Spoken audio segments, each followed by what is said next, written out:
ಈಗಾಗಲೇ ನಮ್ಮಲ್ಲಿ total 1 lakh houses ಅಲ್ಲಿ 45,124 ಮನೆಗಳನ್ನು ಕಟ್ತಾ ಇದ್ದೀವಿ. ಆ ಪೈಕಿ ಸುಮಾರು 9,000 ಮನೆಗಳು ಆಲ್ರೆಡಿ ರೆಡಿ ಇದೆ, ಕೀ ಹ್ಯಾಂಡ್ ಓವರ್ ಮಾಡಲಿಕ್ಕೆ ರೆಡಿ ಇದೆ. ಇನ್ನುಳಿದಂಗೆ ಸುಮಾರು 11,000 ಮನೆಗಳು ನಿಯರಿಂಗ್ ಕಂಪ್ಲೀಷನ್, ಅಂದ್ರೆ 2 ಸೇರಿ 20,000 ಮನೆಗಳು ಇನ್ನೇನು ಸ್ವಲ್ಪ ದಿನದಲ್ಲೇ ಮಾನ್ಯ ಮುಖ್ಯಮಂತ್ರಿಗಳ ಒಂದು ಅಮೃತ ಹಸ್ತದಿಂದ ಕೀ ಹ್ಯಾಂಡ್ ಓವರ್ ಮಾಡ್ತೀವಿ. ಎಷ್ಟಕ್ಕೆ? 9,000ಗೆ. ಇನ್ನು 11,000 ಮನೆಗಳಿಗೆ ಮೇ ಬಿ ಒಂದು 3 months ಅಲ್ಲಿ ಕಂಪ್ಲೀಟ್ ಮಾಡಿ ನಿಮ್ಗೆಲ್ಲ ಕೊಡುವಂತ ಕೆಲಸ ಮಾಡ್ತೀವಿ. ಇನ್ನುಳಿದಂತ 25,000 ಮನೆಗಳಿಗೆ ಸಂಬಂಧಪಟ್ಟಂಗೆ ಅದು ಬೇರೆ ಬೇರೆ ಸ್ಟೇಜ್ ಅಲ್ಲಿ ಇದೆ.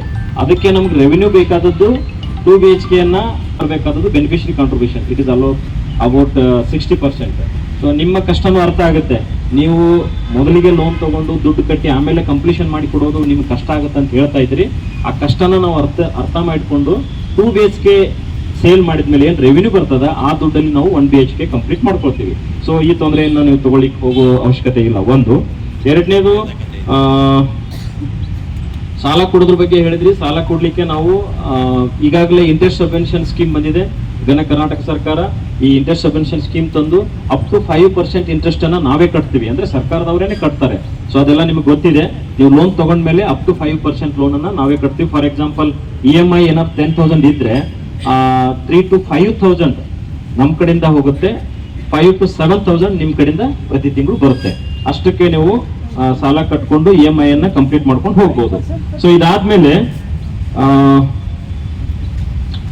ಈಗಾಗಲೇ ರೆಡಿ ಇರ್ತಕ್ಕಂತ ಏನು ಮನೆಗಳಿದಾವೆ ಅಲ್ಲಿ ವಿದ್ಯುತ್ ವ್ಯವಸ್ಥೆ ಮಾಡಬೇಕು, ನೀರು ವ್ಯವಸ್ಥೆ ಮಾಡ್ಬೇಕಂತ ತಾವು ಕೇಳ್ತಾ ಇದ್ರಿ. ಈಗ ಕಳೆದ ಒಂದು ವಾರದಿಂದ ನಾವು ಸುಮಾರು 49 ಬೋರ್ವೆಲ್ಗಳನ್ನ ಹಾಕ್ಲಿಕ್ಕೆ ಪರ್ಮಿಷನ್ ತಗೊಂಡಿದ್ದೀವಿ. ಸುಮಾರು more than 20 ಬೋರ್ವೆಲ್ಗಳು ಆಲ್ರೆಡಿ ಪ್ರೊಸೆಸ್ ನಡೀತಾ ಇದೆ. ಬೇರೆ ಬೇರೆ ಲೊಕೇಶನ್ ಅಲ್ಲಿ ಬೋರ್ವೆಲ್ ಡ್ರಿಲ್ಲಿಂಗ್ ಮಾಡ್ತಾ ಇದ್ದಾರೆ. ಮತ್ತೆ ಎಲೆಕ್ಟ್ರಿಸಿಟಿಗೂ ಸಂಬಂಧಪಟ್ಟಂಗೆ ನಾವು ಆಕ್ಷನ್ ತಗೊಂಡಿದ್ವಿ. ಬೆಸ್ಕಾಂ ಜೊತೆ ಕಮ್ಯುನಿಕೇಶನ್ ಮಾಡಿದೀವಿ.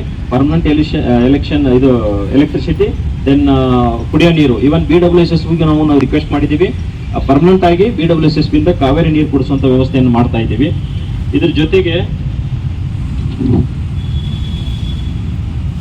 ಸೊ ನೀವು ಹೇಳಿದಾಗೆ EMI ಹೊರೆಯನ್ನು ಕಡಿಮೆ ಮಾಡ್ಲಿಕ್ಕೆ ರಿಕ್ವೆಸ್ಟ್ ಮಾಡ್ಕೊಂಡಿದ್ವಿ, ಅದು ಕೂಡ ನಡೀತಾ ಇದೆ.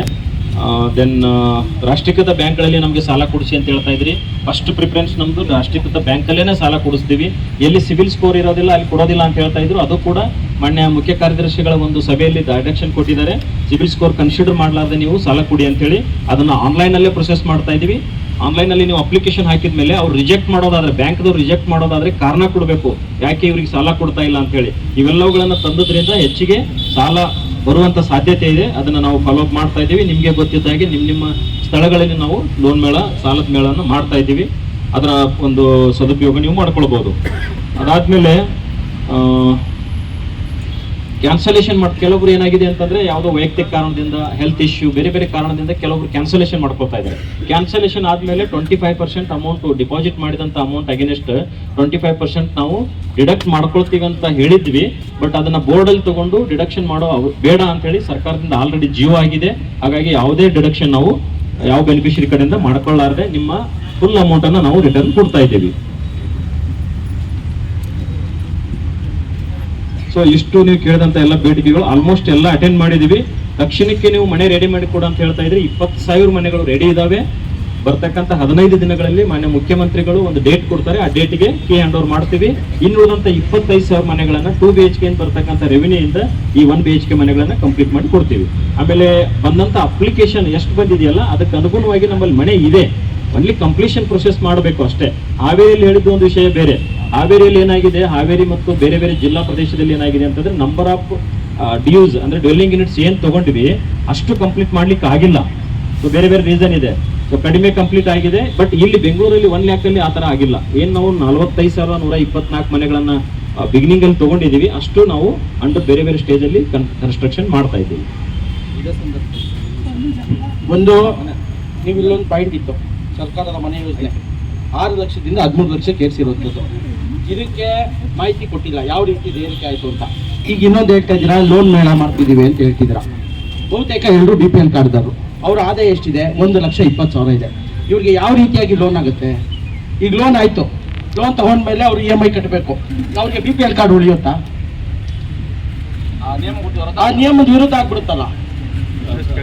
ಹೌದು ಸರ್, ಬಿಲೋ ಪಾವರ್ಟಿ ನಿಮ್ಗೆ ಇನ್ಕಮ್ ನೋಡಿ, ನಿಮ್ ಇನ್ಕಮ್ ಎಷ್ಟು ಇರ್ತದ ಅವ್ರ ಬೇಸ್ ಮೇಲೆ ಲೋನ್ ಕೊಡ್ತಾರೆ.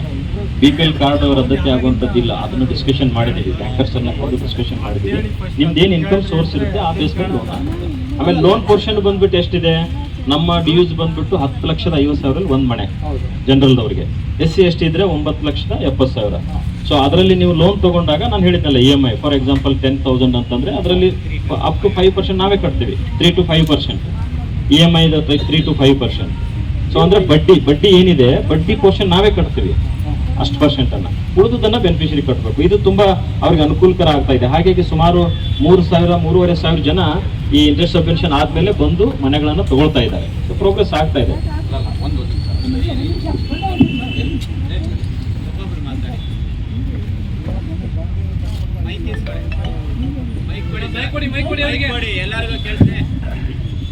ಫೈವ್ 5% ಕಟ್ತೀನಿ ಅಂತ ಹೇಳ್ತಾರೆ. The reducing balance of the interest will be deducted ಅಂತ 5%, ಆ ಟೋಟಲ್ ಪ್ರಿನ್ಸಿಪಲ್ ಅಲ್ಲಿ 5% ಇರ್ತಕ್ಕಂಥದ್ದು ಒಂದು.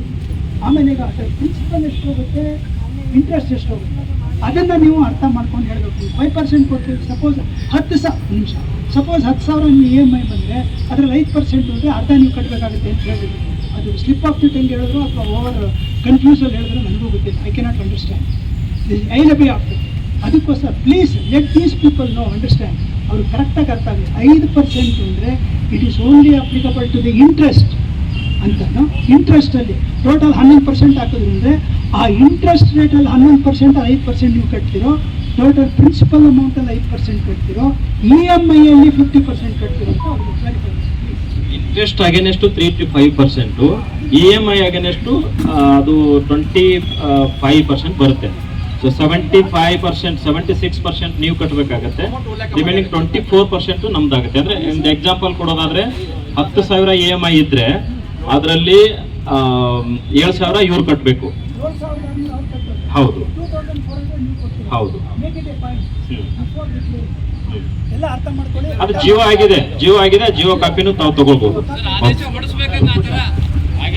ಸರ್ ಈಗ ಅಲ್ಲ ಸರ್ ಒಂದು ಇಂಪಾರ್ಟೆಂಟ್ ವಿಚಾರ ಬಿಟ್ಟಿದೆ ಇಲ್ಲಿ.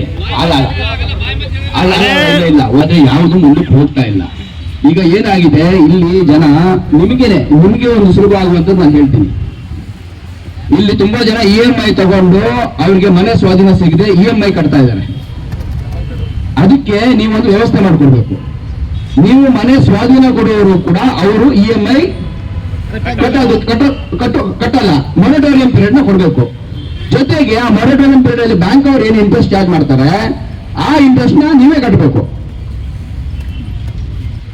ಅದು ಒಂದು ಪಾಯಿಂಟ್ ಸರ್, ಅದು ಒಂದು ಪಾಯಿಂಟ್. ಎರಡನೇದು, ನಿಮ್ಗೆ ಅದರಲ್ಲಿ ಇನ್ನೊಂದೇನು ಬೆನಿಫಿಟ್ ಆಗುತ್ತೆ ಅಂದ್ರೆ, ನೀವು ಈ ತರ ಮಾಡಿದಾಗ ಎಲ್ಲರೂ ಅಪ್ಲೈ ಮಾಡ್ತಾರೆ. ನಾವು ಲೋನ್ ಆಮೇಲೆ ಕಟ್ಟಿದ್ರು ಆಗುತ್ತೆ, ಈಗ ನಮ್ಗೇನು ಬರಲ್ಲ ಅಂತ ಹೇಳ್ಬಿಟ್ಟು ತುಂಬಾ ಜನ ನಿಮ್ಮ ಮನೆಗೆ ಡಿಮಾಂಡ್ ಜಾಸ್ತಿ ಬರುತ್ತೆ. ಸೊ ನೀವು ಅದು ಮಾಡಿದ್ರೆ ನಿಮ್ಗೆ ಸಹಾಯ ಆಗುತ್ತೆ. ದಯವಿಟ್ಟು ಇದನ್ನ ಕನ್ಸಿಡರ್ ಮಾಡಿ. ಅದು ಪ್ರಾಬ್ಲಮ್ ನಿಮ್ದು ಸಾಲ್ವ್ ಆಗುತ್ತೆ, ಜನರದ್ದು ಪ್ರಾಬ್ಲಮ್ ಸಾಲ್ವ್ ಆಗುತ್ತೆ. ಆಮೇಲೆ ಇನ್ನೊಂದು ಅಂಶ ಹೇಳಬೇಕಿತ್ತು, ವಿದ್ಯುತ್ ನೀರು ಇದು ಹೇಳ್ರಿ ಸರ್. ಆದ್ರೆ ನೋಡಿ, ಲಾಸ್ಟ್ ಟೈಮ್ ನಿಮ್ಮನ್ನು ಭೇಟಿ ಆದಾಗ ನಾವು 2 ತಿಂಗಳ ಮುಂಚೆ ಭೇಟಿ ಆಗಿತ್ತು. ಅಲ್ಲಿ ನೀವು ಕೀಲಿ ಅವರಿಗೆ ಕೊಟ್ರಿ, ಹೇಗೋ ಕಷ್ಟಪಟ್ಟು ಒಂದು ಇದು ಮಾಡಿ ಕೊಟ್ರಿ. ಅವರು ಅಲ್ಲಿ ಸಾಲ್ವ್ ಆಗ್ಲಿಲ್ಲ. ಅವರು ಅಲ್ಲಿ ವಾಸಕ್ಕೆ ಹೋಗಿದ್ದಾರೆ, ಅವ್ರಿಗೆ ಏನೋ ವಾಸ ಮಾಡಕ್ಕೆ ಆಗ್ತಿಲ್ಲ, ಕರೆಂಟು ಇಲ್ಲ, ನೀರು ಇಲ್ಲ. ಸೊಳ್ಳೆ ಸರ್ ಇಲ್ಲಿ ಕರೆಂಟು ಇಲ್ಲ, ನೀರು ಇಲ್ಲ ಅಂತ. ಇದು ನೆಲ್ಗುಳಿ ಇವತ್ತು ಪಾಪ ಸುದರ್ಶನ ಹೋಮ ಅಂತ ನಿನ್ನೆ ಮತ್ತು ಇವತ್ತು ಹೋಮ ಮಾಡ್ತಾ ಇದ್ದಾರೆ. ಪಾಪ ಅವ್ರಿಗೆ ಎಷ್ಟು ಕನಸು ಇಟ್ಕೊಂಡಿದ್ದಾರೆ ನೋಡಿ ಸರ್. ದೊಡ್ಡ ಮಟ್ಟದಲ್ಲಿ ಹೋಮ ಮಾಡ್ತಾ ಇದ್ದಾರೆ. ಅಲ್ಲಿ ಮನೆ ಸಿಕ್ಕಿದೆ ನಮ್ಗೆ, ಆದ್ರೆ ವಿದ್ಯುತ್ ಇಲ್ಲ, ನೀರಿಲ್ಲ. ತಪ್ಪು ಮಾಹಿತಿ ಕೊಡ್ಲಿಕ್ಕೆ ಹೋಗ್ಬೇಡಿ. ಯಾರು ಹೇಳಿದ್ರೆ ನಿಮ್ಗೆ ನೀರಿಲ್ಲ, ವಿದ್ಯುತ್ ಇಲ್ಲ? ಇಲ್ಲ, ಹಾಗಿಲ್ಲ. ಅಲ್ಲಿ ಬೋರ್ವೆಲ್ ಹಾಕಿದೀವಿ, ಮೋಟರ್ ಬಿಟ್ಟಿದೀವಿ, ಟೆಂಪರರಿ ಎಲೆಕ್ಟ್ರಿಸಿಟಿ ಕೊಟ್ಟಿದೀವಿ, ಏನು ತೊಂದರೆ ಇಲ್ಲ. ಜನ ಹೋಗಿ ಹೇಳ್ರಿ, ನನಗೆ ಗೊತ್ತು, ನಾನು ಅಪ್ಡೇಟ್ ಮಾಡ್ಕೊಂಡಿದ್ದೀನಿ. ನೆಲಗಳಿಗೆ ಸಂಬಂಧಪಟ್ಟಂಗೆ ನೀವು ಮಾತಾಡ್ತಾ ಇದ್ರಿ. ಲಾಸ್ಟ್ ಟೈಮ್ ಬಂದಿದ್ರಿ, ಬಿಫೋರ್ ರಿಜಿಸ್ಟ್ರೇಷನ್ ಕೀ ಬೇಕು ಅಂತ ಹೇಳಿದ್ರಿ. ನೀವು ಹೇಳಿದ್ಮೇಲೆ ಅಥವಾ ನಾವು ಅಲ್ಲೆಲ್ಲ ಚರ್ಚೆ ಮಾಡಿದ್ಮೇಲೆ ಆ ಬೆನಿಫಿಷರಿಗೆ ಇರ್ತಕ್ಕಂಥ ಕಷ್ಟನ ಅರ್ಥ ಮಾಡ್ಕೊಂಡು ಇಮಿಡಿಯೇಟ್ ಕೀ ಕೊಟ್ವಿ. ಕೀ ತಗೊಂಡ್ರು, ಇವತ್ತು ಪೂಜೆ ನಿನ್ನೆ ಪೂಜೆ ಮಾಡಿದರೆ ಇವತ್ತು ಮಾಡ್ತಾ ಇದ್ದಾರೆ. ಅಲ್ಲಿ ನಾವು ಟೆಂಪರರಿ ಎಲೆಕ್ಟ್ರಿಸಿಟಿ ಕೊಟ್ಟಿದ್ದೀವಿ. ಆಮೇಲೆ ನೀರು ಬೋರ್ವೆಲ್ ಡ್ರಿಲ್ ಮಾಡಿದ್ದೀವಿ. ನಾನು ಹೇಳಿದ್ನಲ್ಲ, 49 ಬೋರ್ವೆಲ್ಗೆ ಪರ್ಮಿಷನ್ ತಗೊಂಡು ಈ ಕಳೆದ ಒಂದು ವಾರದಲ್ಲಿ ಸುಮಾರು 20 ಕಡೆ ಬೋರ್ವೆಲ್ ಡ್ರಿಲ್ ಮಾಡಿದ್ದೀವಿ. ಎಲ್ಲ ಕೆಲಸ ನಡೀತಾ ಇದೆ. ಸೊ ಅದನ್ನ ನೀವು ಹೇಳ್ಬೇಕು. ಆಗಿಲ್ಲ ಅಂತ ಹೇಳ್ಬಾರ್ದು, ಆಗಿದೆ ಆಗಿದೆ ಇಲ್ಲ ಆಗಿದೆ. ನೆಕ್ಸ್ಟ್ ಸಮಸ್ಯೆ ಇದೆ ಅಂತ ಹೇಳ್ತಾರೆ. ಸಮಸ್ಯೆ ರೈಟ್ ಪರಿಹಾರ ಆಗಿಲ್ಲ. ಸಮಸ್ಯೆ ಪರಿಹಾರ ಮಾಡೋಣ. ಸ್ಯಾನಿಟರಿ, ನೀರು, ಲೈಟ್, ಇದು Okay. ಮೂಲಭೂತ ಸೌಕರ್ಯ ಯಾವ ಕಾರಣಕ್ಕೂ ಖಂಡಿತ ನಾವು ಮೂಲಭೂತ ಸೌಕರ್ಯ ಇಲ್ಲದೆ ಯಾವುದೇ ಮನೆಗಳನ್ನ ಹ್ಯಾಂಡ್ ಓವರ್ ಮಾಡೋದಿಲ್ಲ. ಆ ದಿನ ನಿಮ್ ಗಮನಕ್ಕೆ ತಂದೆ ನಾನು. ಈಗ ನಾನು ಕೀ ಕೊಟ್ರೆ ಅಲ್ಲಿ ನೀರ್ ಬೇಕು, ಎಲೆಕ್ಟ್ರಿಸಿಟಿ ಬೇಕು, ಅವ್ರಿಗೆಲ್ಲ ಅರೇಂಜ್ಮೆಂಟ್ ಮಾಡಬೇಕು ಅಂತ ಹೇಳಿದೆ. ಸರ್ ಅದನ್ನ ಮಾಡ್ಕೊಳ್ಳಿ ಸರ್, ನಾವು ಜಸ್ಟ್ ಇಂಟೀರಿಯರ್ ರೆಡಿ ಮಾಡ್ಕೊಳ್ಳಿಕ್ಕೆ ಕೀ ಕೊಡಿ ಅಂತ ನಿಮ್ ಮುಂದೆ ಅವ್ರು ಹೇಳಿದ್ರು ಬೆನಿಫಿಷರಿ. ಸೊ ಹಾಗಾಗಿ ನಾವು ಕೀ ಕೊಟ್ಟಿದ್ದೀವಿ, ಅವ್ರ ಡಿಮ್ಯಾಂಡ್ ಪ್ರಕಾರ ಕೀ ಕೊಟ್ಟಿದ್ದೀವಿ. ಆಕ್ಚುಲಿ ರಿಜಿಸ್ಟ್ರೇಷನ್ ಆದ್ಮೇಲೆ ಕೀ ಕೊಡ್ಬೇಕು, ಅದಾಗಿ ಕೂಡ ರಿಜಿಸ್ಟ್ರೇಷನ್ ಆಗದೇ ಇದ್ದಾಗಿ ಕೂಡ ಕೀ ಕೊಟ್ಟಿದ್ದೀವಿ. ಅವ್ರಿಗೂ ಸಹಕಾರ ಮಾಡಿದ್ದೀವಿ. ಅವರು ಕೂಡ ನಾವು ಹೇಳ್ದಂಗೆ ಹೇಳಿದ್ದಾರೆ, ಅಲ್ಲಿ ನೀರಿನ ವ್ಯವಸ್ಥೆ ಮಾಡಿದ್ದೀವಿ, ಎಲೆಕ್ಟ್ರಿಸಿಟಿ ವ್ಯವಸ್ಥೆ ಮಾಡ್ತಾ ಇದ್ದೀವಿ. ಪ್ರಾಬ್ಲಮ್ ಇಲ್ಲ ಅಂತಲ್ಲ, ಇದ್ದದ ಪ್ರಾಬ್ಲಮ್ ಅಟೆಂಡ್ ಮಾಡ್ತಾ ಇದ್ದೀವಿ, ಸಾಲ್ವ್ ಮಾಡ್ತಾ ಇದ್ದೀವಿ. ನೀವು ಇಲ್ಲಿ ಕೊಟ್ಟದ್ರಲ್ಲೇನು ಎಲ್ಲರೂ ಆಲ್ಮೋಸ್ಟ್ ಈಗ ಅದೇನು ಡಿಡಕ್ಷನ್ ಆಗುತ್ತೆ ಅಂತ ಹೇಳಿದ್ರಲ್ಲ, ಅದು ಡಿಡಕ್ಷನ್ ಮಾಡ್ತಾ ಇಲ್ಲ. ಸೊ ಯಾವುದೇ ಡಿಡಕ್ಷನ್ ನಾವು ಮಾಡ್ತಾ ಇಲ್ಲ. ನಿಮ್ಗೆ ಸಲಹೆ ರೂಪದಲ್ಲಿ ಕೊಟ್ಟಿದ್ದೀವಿ. ಖಂಡಿತ ನಾನು ಅಟೆಂಡ್ ಮಾಡ್ತೀನಿ. ಎಸ್, ನನ್ನ ಹಂತದಲ್ಲಿ ಯಾವ್ದಿದೆ ಅದನ್ನ ಅಟೆಂಡ್ ಮಾಡ್ತೀನಿ. ಸರ್ಕಾರದ ಹಂತದ ತರುವಂತದ್ದನ್ನು ಸರ್ಕಾರದ ಗಮನಕ್ಕೆ ತರ್ತೀನಿ. ಓಕೆ, ಒಂದು ಮಾತು ಹೇಳಿದ್ರಿ ನೀವು ಹೇಳಿದಕ್ಕೆ ಎಲ್ಲ